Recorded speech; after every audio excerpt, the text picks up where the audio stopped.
So hello everyone, welcome back to intelligent Rahu YouTube channel. So guys, एक बार फिर से मैं आप लोगों के लिए लेकर आया हूँ मैथ्स के इंपॉर्टेंट क्वेश्चंस आपके आरआरबी, एनटीपीसी और ग्रुप डी एग्जाम्स के लिए। इससे पहले ऑलरेडी काफ़ी सारे पार्ट्स ला चुका हूँ, जाके चेकआउट कर लेना। डिस्क्रिप्शन बॉक्स में आपको लिंक मिल जाएगा।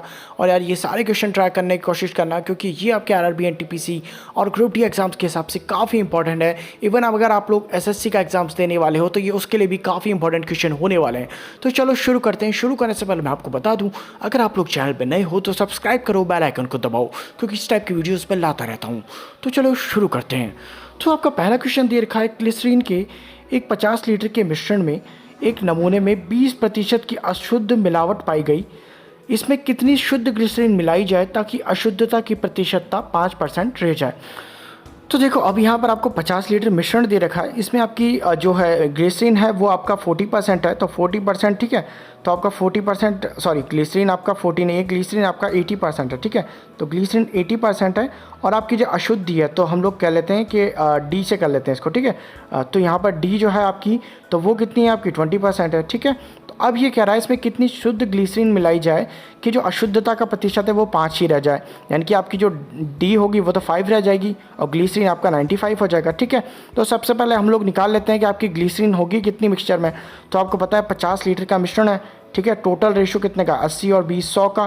तो 80 डिवाइड प्लस 20 100 हो जाएगा, इंटू 80 मल्टीप्लाई कर दो। तो यहाँ पर आपका ये कितनी बार, 5 बार ये कट जाएगा, ये आपका 4 बार कट जाएगा, 4 और 5 से आपका 10 बार जाएगा।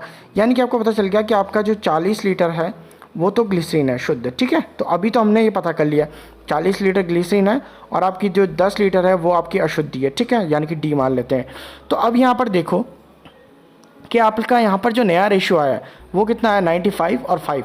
पुराना रेशियो था आपका 80 और 20। बट एक चीज़ देखो कि हमने नए जो मिलाई है वो तो ग्लिसरीन मिलाया है, ठीक है। हम लोगों ने ग्लिसरीन मिलाया है, तो हमारा जो ग्लिसरीन की मात्रा है बढ़ रही है, वो तो सही है। लेकिन हम लोगों ने अशुद्धि कम थोड़ी की है, तो हमारी अशुद्धि की मात्रा यहाँ पर कम कैसे हो गई। हमको अशुद्धि की मात्रा को तो बराबर करना पड़ेगा। तो यहाँ पर हम लोग 5 × 4 कर देते हैं, ताकि ये भी हमारा 20 के बराबर हो जाए। तो यहाँ पर 5 × 4 हुआ, तो यहाँ पर भी 4 हो जाएगा मल्टीप्लाई में। तो यहाँ पर हमारा जो नया रेशियो निकल कर आएगा इसकी जगह पर, तो वो आपका निकल के आ जाएगा। तो ये आपका 380 हो जाएगा और ये आपका 20 हो जाएगा, ठीक है। तो जो डर्ट है आपकी डी है वो तो आपकी बराबर रह गई, ठीक है। अब आपका जो ग्लिसरीन था वो 80 से 380 हो गया। तो हमको पता है कि 80 किसके बराबर था, 40 लीटर के बराबर, ठीक है। तो हमें पता चल गया कि 80 आपका 40 लीटर के बराबर था। तो आपको यहाँ पर पता है कि आपका कितना और बढ़ गया, तो आपको पता है 300 और बढ़ गया है, ठीक है। तो 80 आपका 40 लीटर के बराबर। तो हम लोग यहाँ पे क्या करेंगे, सिंपली तो 40/80 करो। और बड़ा कितना है, तो हमें पता है पहले 80 था, अब 380 हो गया, ठीक है। तो हमारा 300 का डिफरेंस है, तो 300 को ही मल्टीप्लाई कर दो इसमें। तो यहाँ पर आपका 1 से 2 बार कट जाएगा, 2 से आपका ये कितनी बार 50 टाइम कट, सॉरी 2 से आपका 150 टाइम कट जाएगा। यानी कि आपका राइट आंसर कितना आ गया इस क्वेश्चन का, तो वो आपका आ जाएगा 150 लीटर, ठीक है। दिखाई तो दे रहा ना आपको, मैं इससे कर देता हूँ, ठीक है।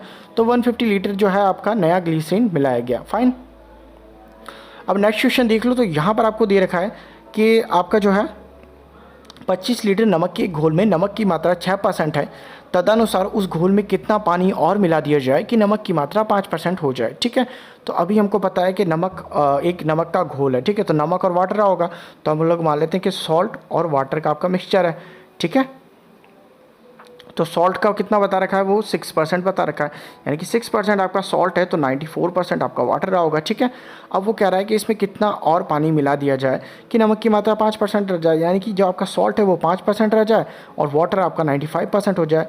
तो अब यहाँ पर देखो हम लोगों ने पानी मिलाया है, ठीक है। तो अगर हमने पानी मिलाया है तो हम लोगों का सॉल्ट कैसे कम हो गया, सॉल्ट तो वही होना चाहिए जो पहले था। तो हमको इन दोनों को बराबर करना पड़ेगा।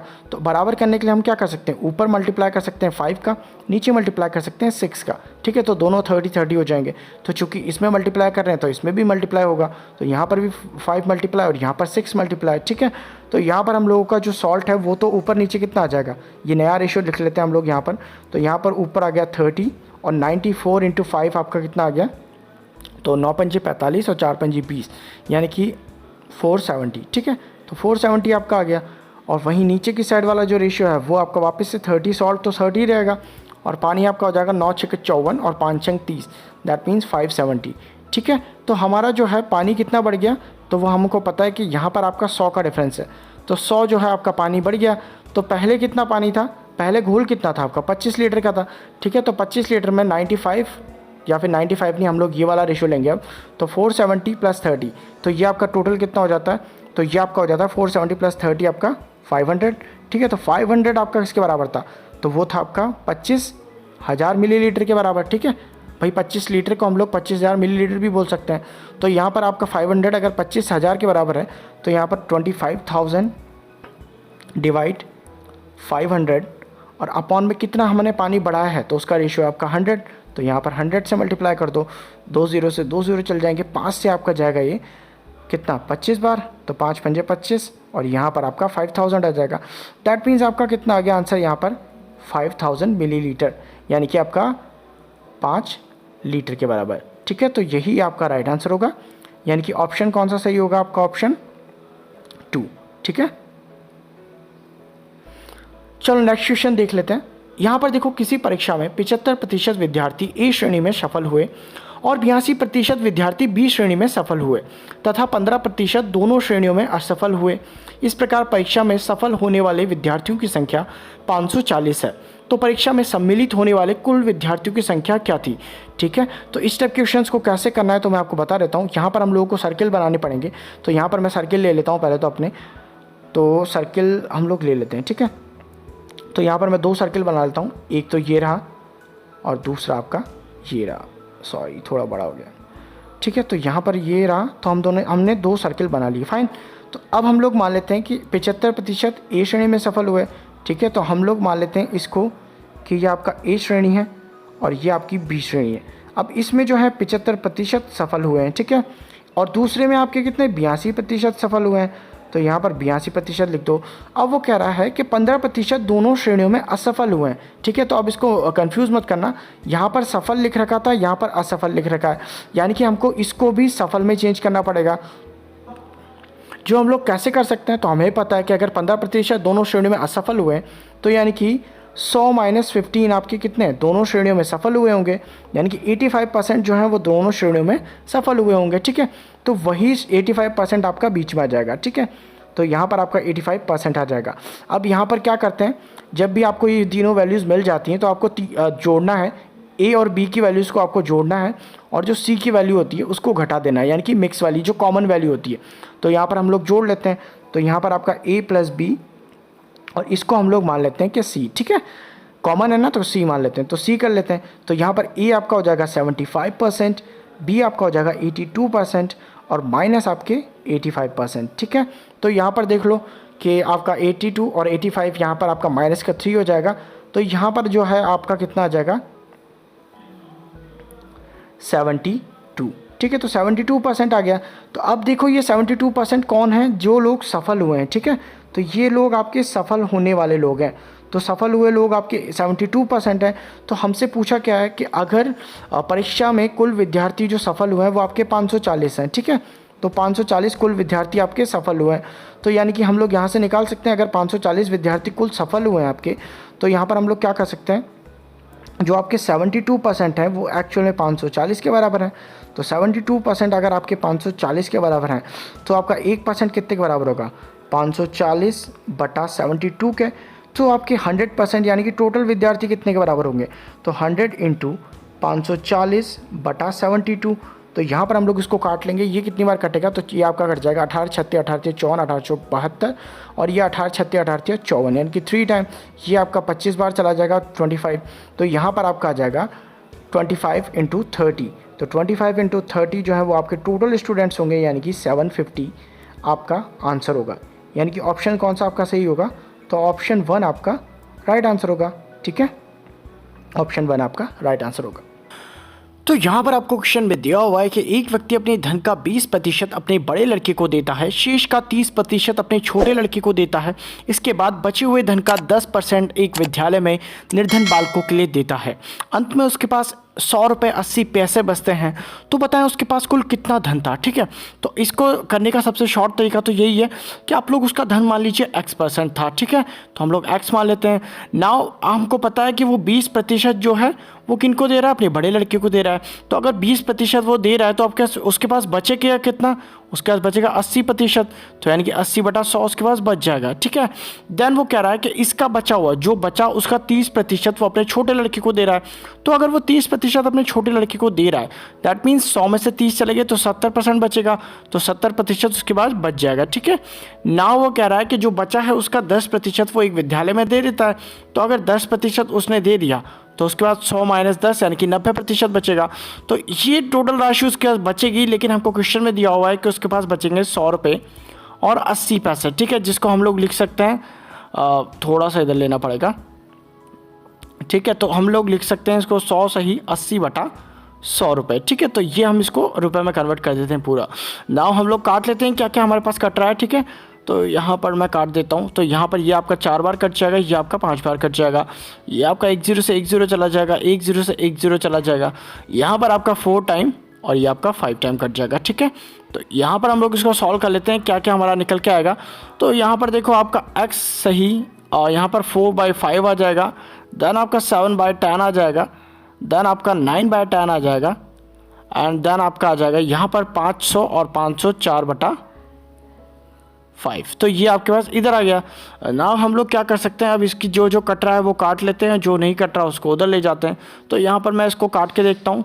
तो ये 9 से आपका कट जाएगा कितनी बार, 9 से आपका 9 9 18 9 9 5 45 और 9 6 54, दैट मीन्स ये 56 टाइम आपका चला गया। अब ये 56 टाइम चला गया, 7 और 4 7 चौक 28 होता है, तो 28 से ये 2 बार चला जाएगा, ठीक है। तो आपके पास इधर बचा 2, 5 से आप लोग काट लो 5 को। तो यहाँ पर अब आपके पास क्या बचा, यहाँ पर आपके पास नीचे बच गया 2 10 बच के और इधर 2 बच गया। तो यहाँ पर आपका x जो है 2 10 जो है वो उधर जाके मल्टीप्लाई हो जाएंगे। तो आपका ये हो जाएगा 2 × 100 यानी कि आपका 200 राइट आंसर होगा, ठीक है। तो आपका 200 यहाँ पर आंसर आएगा, यानी कि ऑप्शन 1। तो यहाँ पर आपको अगला क्वेश्चन दिया हुआ है, ए बी से तेज चलता है, ए एवं बी में से प्रत्येक 24 किलोमीटर की दूरी पैदल तय करते हैं।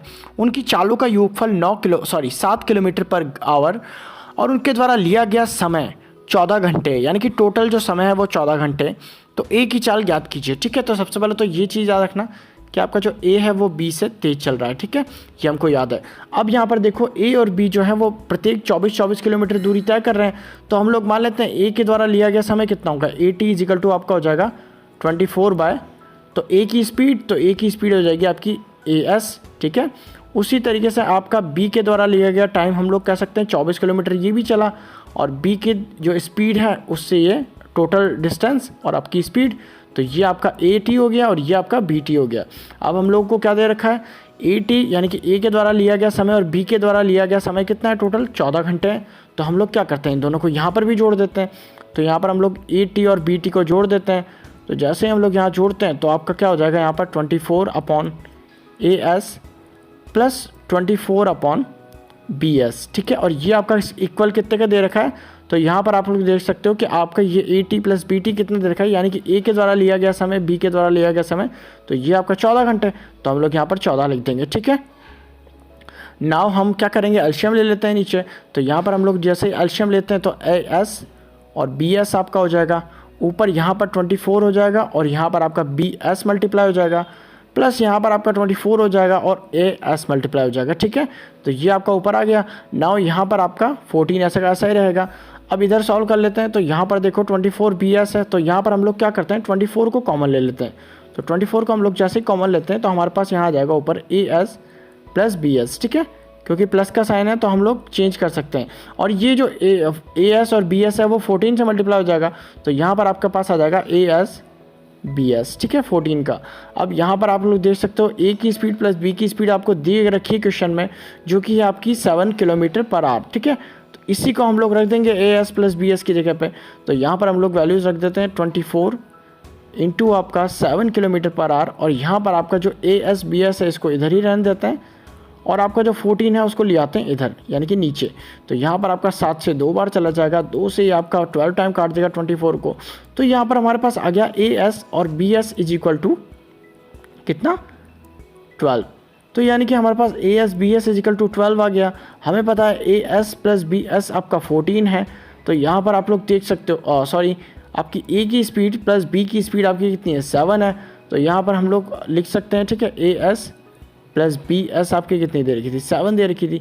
तो ए की वैल्यू है, हमें पता है ए और एस, सॉरी ए एस और बी एस आपके 3 और 4 हो सकते हैं, ठीक है, यही होंगे बल्कि, क्योंकि 3 + 4 हम लोग करेंगे तो 7 आता है, 3 × 4 करेंगे तो 12 आता है। अब हमें क्या रखा था शुरू में ही कि ए की स्पीड बी की स्पीड से ज़्यादा होगी, यानी कि आपकी ए की स्पीड हो जाएगी 4 km/h, ठीक है। तो आपका राइट आंसर कौन सा होगा, तो आपका हो जाएगा ऑप्शन 2, ये ऑप्शन 2 आपका राइट आंसर होगा। अब नेक्स्ट क्वेश्चन देख लो, यहाँ पर आपका जो है, एक व्यक्ति 8 km/घंटे की गति से साइकिल चलाकर कार्यालय पूर्वाह्न 11 बजे पहुँचता है, और जब वह 12 km/घंटे की स्पीड से साइकिल चलाता है तो वह कार्यालय पूर्वाह्न 9 बजे पहुँच जाता है।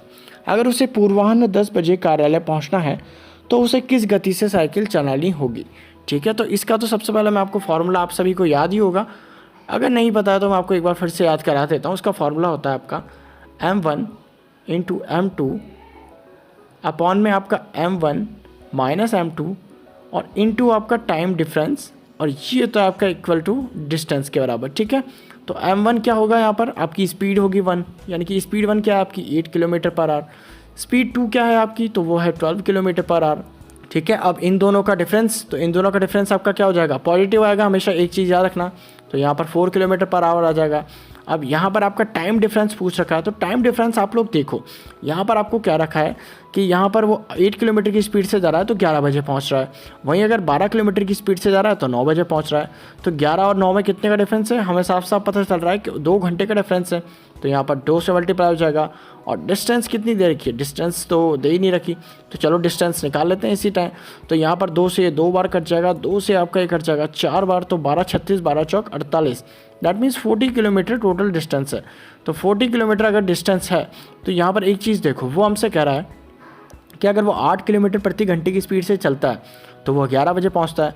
तो यहाँ पर हमें एक बात बताओ, डिस्टेंस हमें पता चल गया ये 48 km/h, अगर हम इसको 8 किलोमीटर की स्पीड से डिवाइड करते हैं तो यहाँ पर हमारे पास समय आएगा 8 × 48, यानी कि 6 आवर, यानी कि 11 बजे जो टाइम हो रहा है, यानी कि 11 बजे जब वो पहुँचता है तो वो 6 घंटे ले रहा है, ठीक है। और 12 बजे जब वो पहुँच रहा होगा तो वो कितने घंटे ले रहा होगा, और सॉरी 12 बजे नहीं, 9 बजे अगर वो पहुँच रहा होगा तो वो कितने घंटे ले रहा होगा, यानी कि वो 4 घंटे ले रहा होगा, ठीक है। तो यहाँ पर जब वो 11 बजे पहुँच रहा है तो 6 घंटे ले रहा है, 9 बजे पहुँच रहा है तो 4 घंटे ले रहा है।